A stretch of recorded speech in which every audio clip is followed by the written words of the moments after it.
E é por isso que a maior operação policial encerrou carreiras no futebol, puniu jogadores e deixou muitos sem profissão. Você sabe o desfecho da Operação Penalidade Máxima, que desvendou um dos maiores esquemas de apostas do futebol brasileiro, envolvendo craques como Lucas Paquetá, Eduardo Bauerman e Aleph Manga? O que esses jogadores estão fazendo hoje deixou todos impressionados. Mas antes, me permita refrescar sua memória.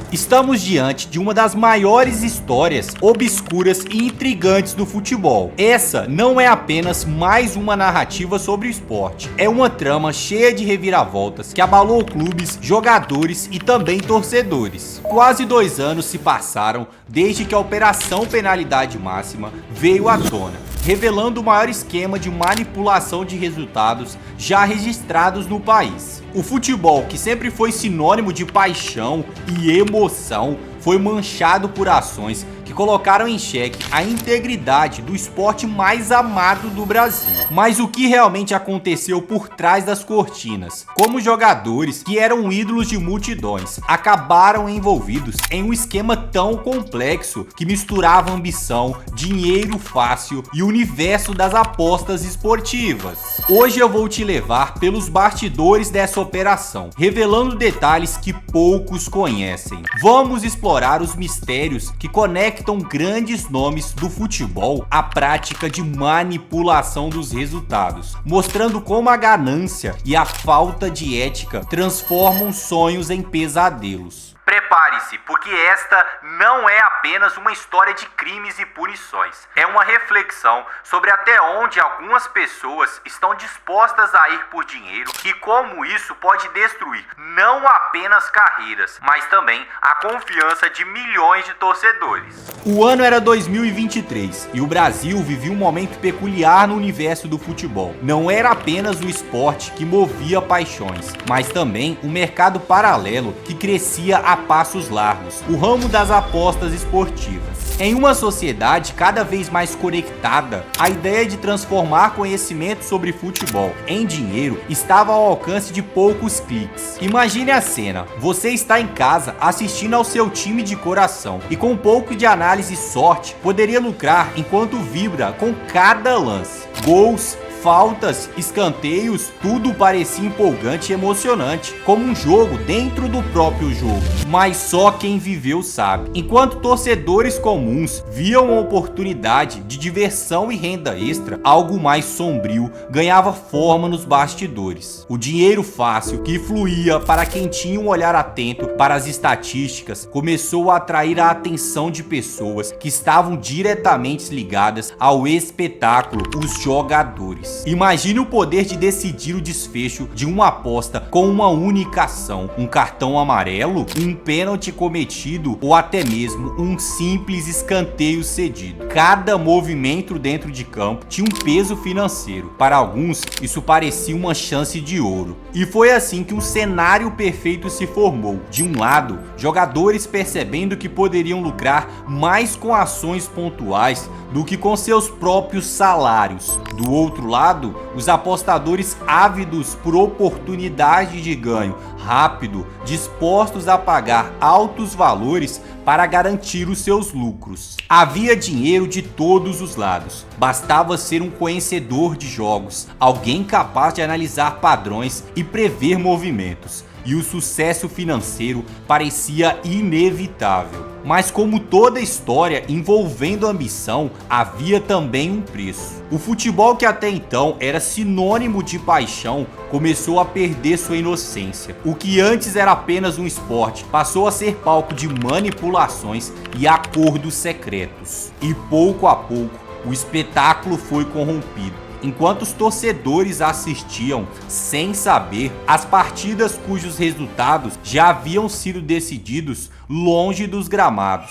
Mas qual era o problema disso tudo? À primeira vista, parecia um jogo inocente, um mercado em crescimento, uma oportunidade para que todos ganhassem. Mas por trás dessa fachada, um lado sombrio começava a emergir. O faturamento astronômico chamava a atenção de atletas, muitos dos quais, apesar de salários consideráveis, enxergavam nesses esquemas uma forma de garantir lucros fáceis e rápidos. Imagine o cenário, com uma simples ação em campo, levando um cartão amarelo ou cometendo uma falta de modo intencional, ou até mesmo marcando um gol em um momento específico, os jogadores poderiam movimentar cifras milionárias. Bastava um pequeno gesto para alterar o destino de uma partida e, ao mesmo tempo, encher os bolsos de apostadores e intermediários. E foi aí que tudo começou a sair do controle. O futebol, que sempre foi sinônimo de paixão e sempre foi imprevisível,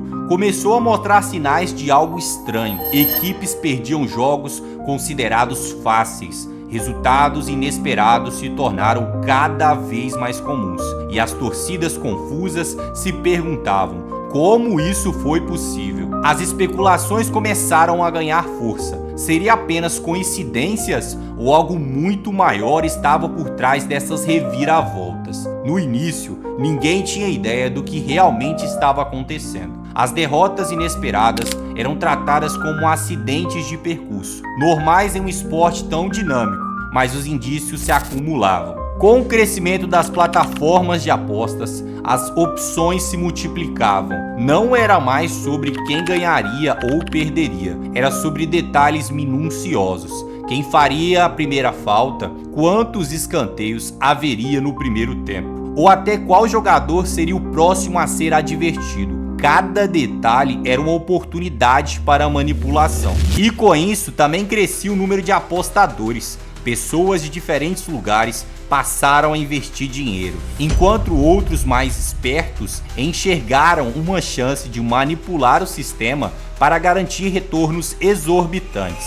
Mas não eram apenas os apostadores comuns que estavam atentos. As suspeitas começaram a surgir de dentro dos próprios clubes, das torcidas organizadas e da imprensa esportiva. Pequenas peças não se encaixavam mais. Jogadores tomavam decisões estranhas em campo, como cometer faltas desnecessárias ou desperdiçar oportunidades claras de gol. O que parecia ser azar ou um erro humano começou a parecer intencional. E então veio a pergunta que mudou tudo. Seria isso apenas incompetência ou esquema muito bem articulado? A dúvida pairava no ar e ninguém sabia em quem confiar. Torcedores se sentiam traídos, técnicos estavam frustrados e os próprios jogadores, aqueles que se mantinham honestos, viam suas reputações manchadas pela sombra de um escândalo que ainda não havia sido resolvido. A cada jogo, a sensação de algo errado crescia. Apostadores enriqueciam,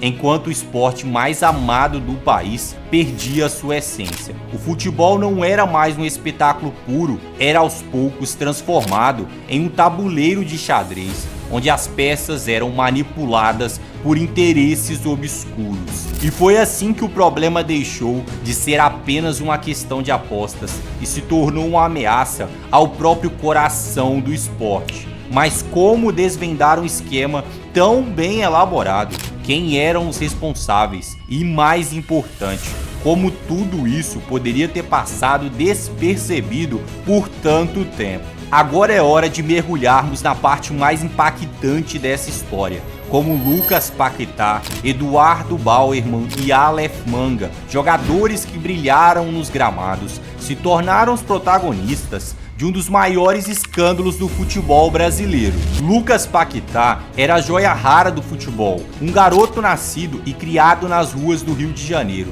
que conquistou o coração da torcida flamenguista com seu talento único. Revelado pelo Mengão, o jovem meio-campista rapidamente se tornou um dos maiores nomes do clube de maior torcida do país. No auge de sua carreira, Paquetá brilhava nos gramados europeus, sendo peça-chave do West Ham da Inglaterra. Suas atuações chamavam a atenção dos gigantes, como o Manchester City, e ele era a presença constante nas convocações da seleção brasileira. O futuro parecia promissor, repleto de títulos, reconhecimento mundial e uma trajetória que poderia colocá-lo entre os maiores de todos os tempos. Mas só quem viveu sabe. Especulações começaram a surgir. Paquetá estaria envolvido no esquema de manipulação.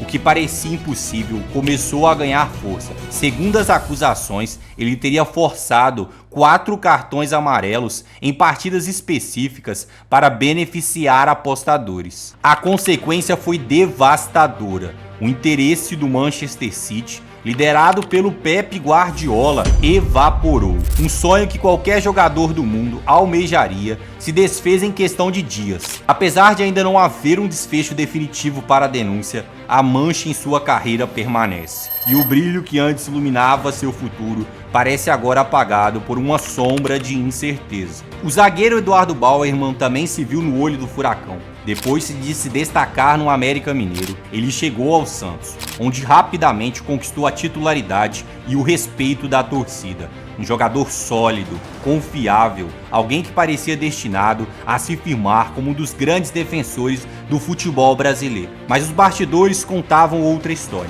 Segundo investigações, Bauerman teria aceitado 50 mil para levar um cartão amarelo em uma partida contra o Avaí pelo Campeonato Brasileiro. Um gesto que, para muitos, parecia insignificante. Porém, quando ele não cumpriu o combinado, a situação fugiu do controle. Os apostadores revoltados começaram a pressioná-lo, a tensão crescia e Bauerman se viu em um mundo totalmente desmoronado.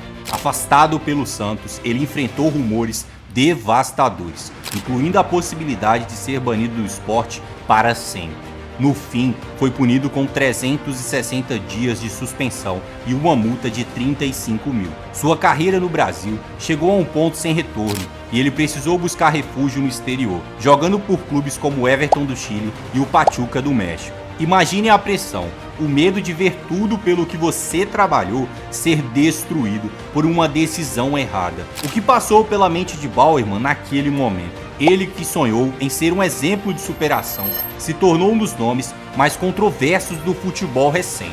Agora vamos falar de outro jogador. Aleph Manga era estrela em ascensão no Coritiba. O jovem atacante, com seu talento e carisma, rapidamente caiu nas graças da apaixonada torcida do Couto Pereira. Seu início promissor dava sinais de que ele poderia se tornar um dos grandes ídolos do clube. Porém, o brilho de Manga também foi ofuscado pelo escândalo. Ele teria recebido 45 mil para levar um cartão amarelo em uma partida contra o América Mineiro. O que parecia ser apenas mais um jogo no calendário do Brasileirão se tornou o momento em que sua carreira foi colocada em xeque. Quando as acusações vieram à tona, Manga foi afastado pelo Coritiba. Após cumprir os mesmos 360 dias de suspensão que Bauerman cumpriu, ele não conseguiu retomar a sua trajetória no clube. O vínculo com o Coritiba foi encerrado e sua promissora carreira sofreu um golpe quase irreparável. Esses jogadores, que carregavam não apenas seus sonhos, mas também os de milhões de torcedores, viram suas histórias mudarem de forma dramática.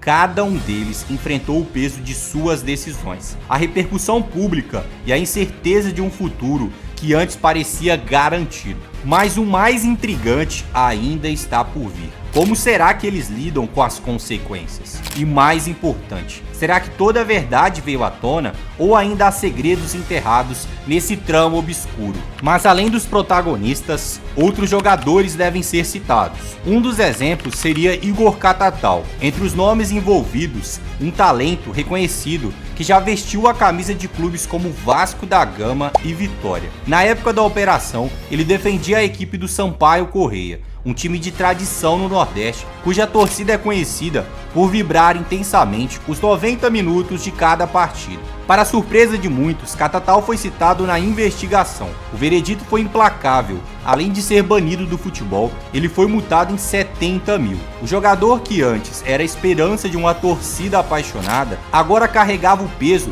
de uma carreira encerrada de forma prematura. Além de Catatal, outro que acabou sendo punido foi Gabriel Tota. Com apenas 21 anos, ele era um jogador promissor no Juventude, mas suas ações nos bastidores o colocaram no centro do escândalo. Segundo as investigações, Tota teria aliciado colegas para manipular resultados, convencendo-os a receber cartões durante as partidas para beneficiar apostadores. Sua punição foi a mais severa de todas. o banimento total do esporte profissional. Para alguém tão jovem, o impacto foi devastador. Hoje, Tota tenta recomeçar no futebol amador, jogando no Mato Grosso. Ainda que se destaque, é impossível ignorar o que poderia ter sido feito em sua carreira se não tivesse tomado decisões tão desastrosas. Esses casos mostram o custo de escolhas feitas em busca de dinheiro fácil. Cada um desses jogadores tinha o potencial de alcançar o topo, mas acabaram sendo lembrados pelos erros que cometeram fora dos gramados. Mais do que punições individuais, a Operação Penalidade Máxima deixou um alerta importante. O esporte que amamos não está imune à corrupção e às influências externas. O futebol, que deveria ser uma celebração da paixão, tornou-se palco de interesses obscuros. E agora a pergunta que fica: será que aprenderemos algo com essa história? Será que as lições desse escândalo impedirão novos casos no futuro? Ou será que o futebol continuará vulnerável a esquemas como esse? E você, o que pensa sobre tudo isso? Deixe sua opinião nos comentários e compartilhe suas reflexões sobre os impactos dessa operação no esporte e na vida dos jogadores.